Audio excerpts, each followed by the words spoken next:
The Hornets just might be back. Let me take you to a place where we never can be found. On the edge of Carolina where the sun come out of the ground. Don't nobody judge nobody, only broken hearts allowed. Right outside of Savannah, about an hour from the town.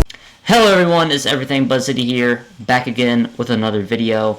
And I did have a whole video about the reaction, but I didn't turn the audio on, so my bad. I had to go back and redo the entire video again, so here we go in one take. The Charlotte Hornets pick up the biggest win since 2021. This is a massive win, and we're going to go into a couple different points. To start off, we beat the Boston Celtics 121-118. LaMelo Ball dropped 36, 9, and 8. He's averaging over the last 8 games, I believe it's 32, 8, and 7, I think, something like that. Shooting like ridiculous numbers, like 50% from the field, or maybe 52% from the field, and like 40% from 3. He is playing out of his mind, and if this team is competitive, he's a lock for all NBA selection. No question. He's playing amazing. Amazing. Ridiculous. This is what I said before the season. LaMelo Ball needs to play. He wasn't playing very well the first couple games. Rust, injury, whatever. But now he's back into his zone, and I'm so happy he's trying to unlock that other level of his game in terms of finishing inside and trying to get to the free throw line. He's going to get calls eventually. Eventually it's going to have to happen. But the aggressiveness is there, and that's what you want to see from your star. And to win this game, it's a hard drive to get to the rack. It's a foul, but he's able to finish through contact. So, great game from him. Let's first focus on the game. In that first quarter, we kept it close. I think in that first, the Celtics went on a big run, 15-5. We were in the lead at one point, but Peyton Pritchard just went insane. I think he had 21 points in this game. He had 9 points. He hit 3 back-to-back threes. It was tragic. Honestly, it was really, really tragic. But we were down 31-25, like I said. And in that second quarter, the first half was kind of weird. We would play really good defense for a majority of that half. But when it came down to the final minutes, there were a couple failed rotations defensively on the perimeter. That's something I've been talking about all year. It's one of the worst perimeter defenses in the entire league. And the Hornets just have to do better at that. That's something they have to do better, and for the majority of this game, they were. Lack of communication, I think I saw 2 miscommunications by Bridges. That's just him being out of the funk. You know, he's going to pick it up. So the first half, I was kind of like, man, we're down like 10, I think 9, somewhere in there. Tatum had 31 at halftime. He was cooking us. Him and Pritchard. Brown was nowhere to be seen, but Tatum was giving us that work. And let's just say this real quick. All that talk in the offseason. All that talk in the offseason from Tatum, talking about, you got to bring it, even if you're playing the Hornets on the Monday and nobody's watching it on League Pass, you still got to bring it. And just because we're playing Charlotte on NBA League Pass on a Monday, that ain't nobody watching, I'm chilling tonight. That's not what the great players, the best players do. Okay, buddy. Oh, yeah? Well, guess what? When your team needed you, in crunch time, you had the free throw to tie the game. What'd you do? Brick. Sold the game.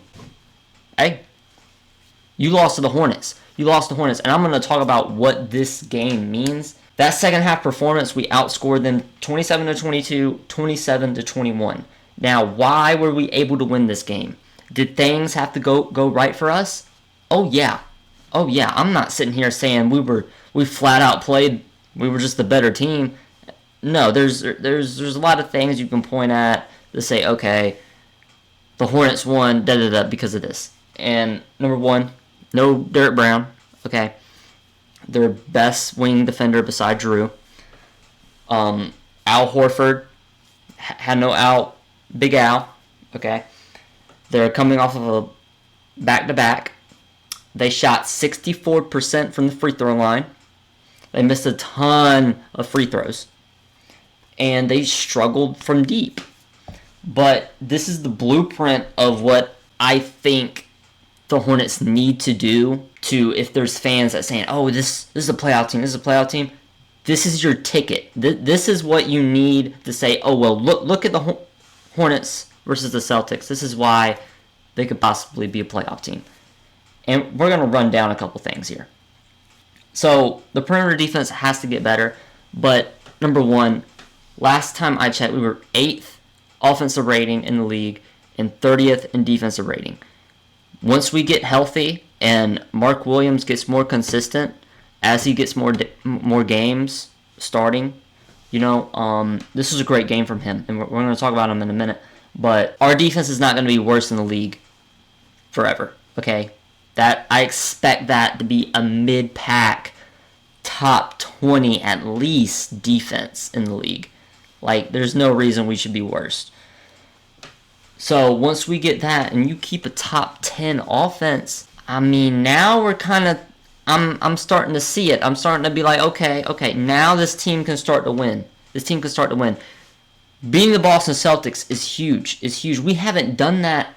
I don't even remember when we beat the Celtics. I'm not sure we beat them in 2021, but it's been a while.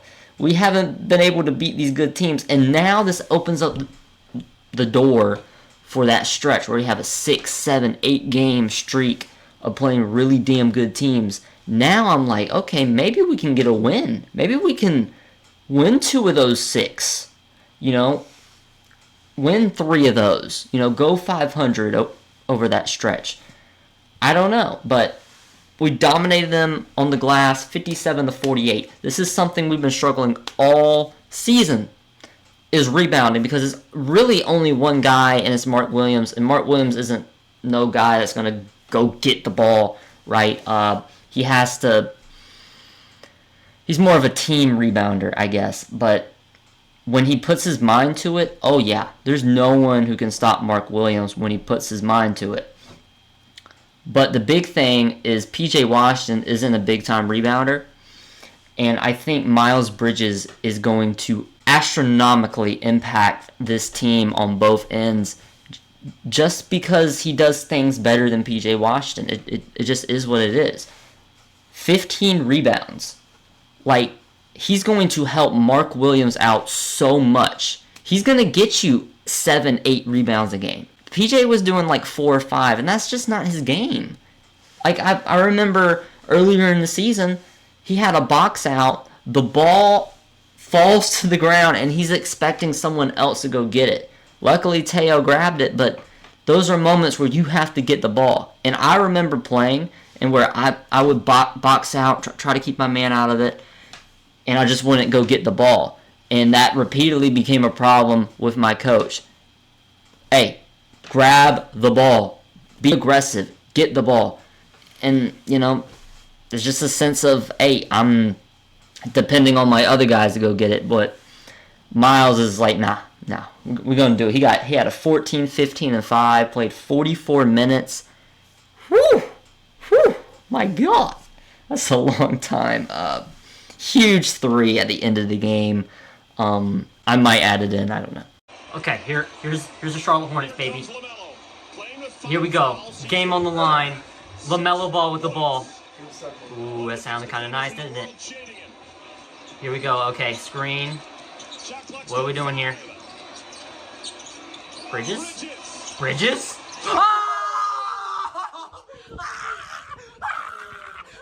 So it was great to see Miles. He played a great game. I know it was 3 for 13, negative plus minus, but he impacted this game. There's no question about it.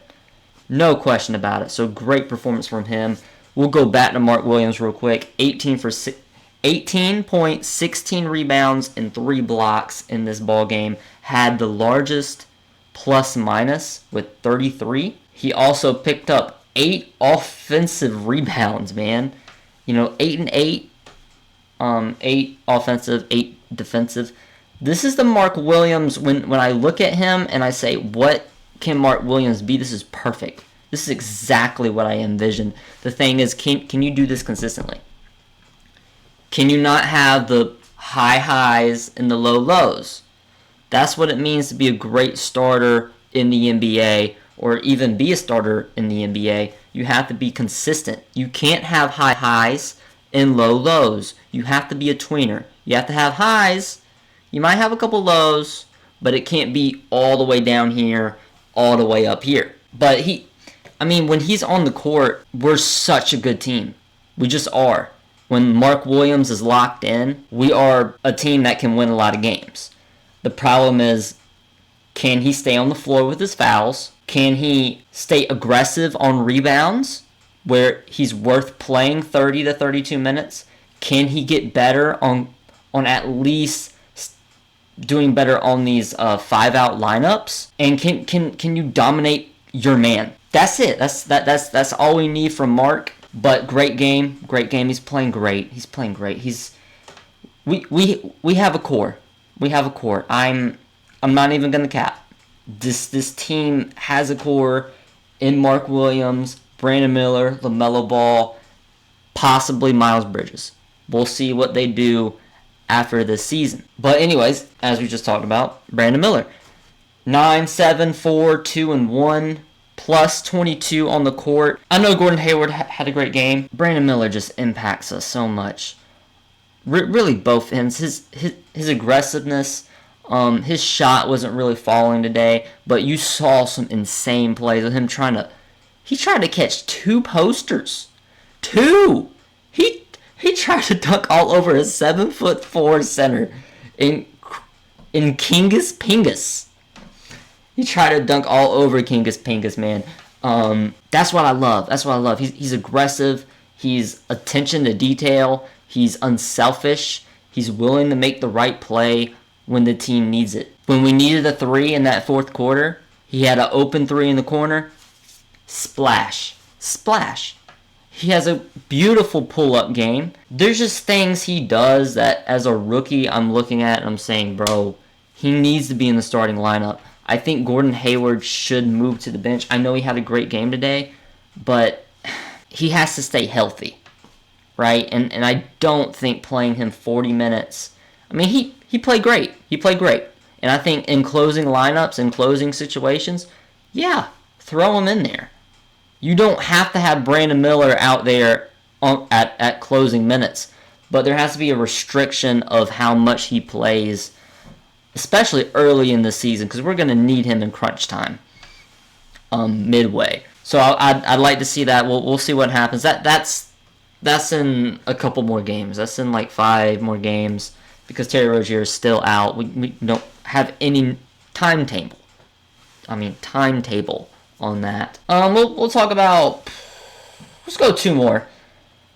PJ Washington, 15 points off the bench. Hit some huge threes in that first half. This is his role. This should be his role, the 6-man off the bench. It's just the whole Miles and PJ thing. I don't think that's the best fit for whatever reason. They just cannot seem to fit together. And in the perfect world, in the 2K world where we put the best lineups, yes, it would be Miles and PJ. But, schematically, just 2 players that just don't gel. And he's a perfect backup power forward who can play like 26 to 30 minutes off the bench. That's perfect.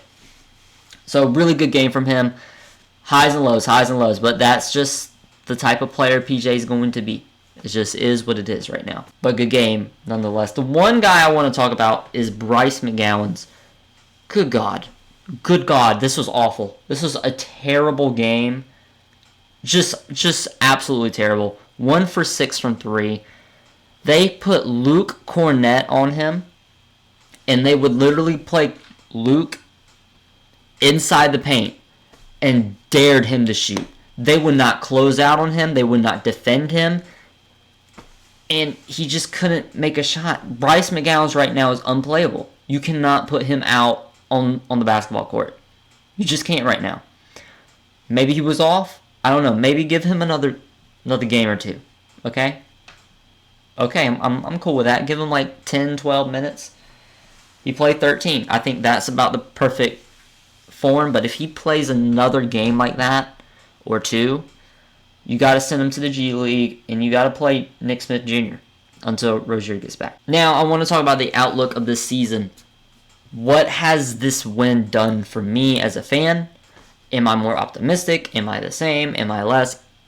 I'm not even going to lie, I am. I am more optimistic because this is the blueprint. This is the blueprint of this team winning. Like I stated earlier, if they can play good defense, like genuinely like good rotations, good communication, good perimeter communication, especially that. There were a couple times where the Celtics just straight up missed shots in that second half that were wide open for three. And that's something that Steve Clifford has to address, and I'm hoping he's addressing that somehow. I don't know. But when you talk about this game and you look at our shooting, you attempt almost 43s in this ball game. That's doable. Perfect. That should be what we're looking to do. We should be looking to take about 32, 35 a game, somewhere in there. You cannot be in like 17, 18. No, that's not going to do it in the NBA now. But they shot well. They shot 33%. The Celtics shot 32%. We can be competitive with that. We were 94% from the free throw line. We got great free throw shooters. I don't know what the thing with Cody Martin is, and I'll state this one more time. Our core 9, that's a playoff squad. That's at least a play-in competitive 9, but the problem is the NBA is never like that. You never are going to have your best 9 for a majority of the NBA season. People are going to get hurt. It's going to happen. And in that, I don't think we have the depth to do that. I mean, we've seen it. But if somehow Cody Martin comes back and is the same player he was, again, that's a gruesome injury. That's a really bad injury. Knees are bad. That's not a good thing. And he's missed over a year.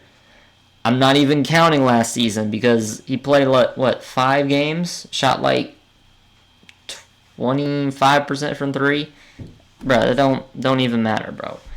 He's missed the whole year. And there's a big difference between coming back from suspension, where you can practice with the team, with your trainers, all that, and coming back from surgery. 2 different ball games. If that does happen, yeah. You have a competitive roster, but I'm afraid it might not be enough. But I'm not going to get down. These next 2 games, this is the last segment here. These next 2 games are going to be huge. You got the Wizards, must win. That is a game where I understand this team, who they are. If you win and you bust their ass, you destroy them, you leave no prisoners, you win by 15, 20 points, okay, yes. Even if you win a close one, okay. You just cannot lose that. And then the real test is Orlando, who has a top 5 defensive rating. Like, their defense is really good. They have good perimeter defenders and Suggs. Banchero is no slouch defensively. Wendell Carter Jr., whether you like it or not, he's a damn good rim protector. That's going to be a battle for Mark. Franz Wagner, they have talent all around the board. So that's going to be a real test. So these next 2 are going to be very critical for the Charlotte Hornets. But anyways, great win. Buzz City, man. Jason, what am I going to call him? I'm going to call him Jason Brickham. That's terrible. But anyways, boys, I'm everything Buzz City here. I'm out. Oh, like, comment, subscribe, share the video. 95 subscribers. Let's get that up, boys. This is everything Buzz City here. I'm out. Peace, guys.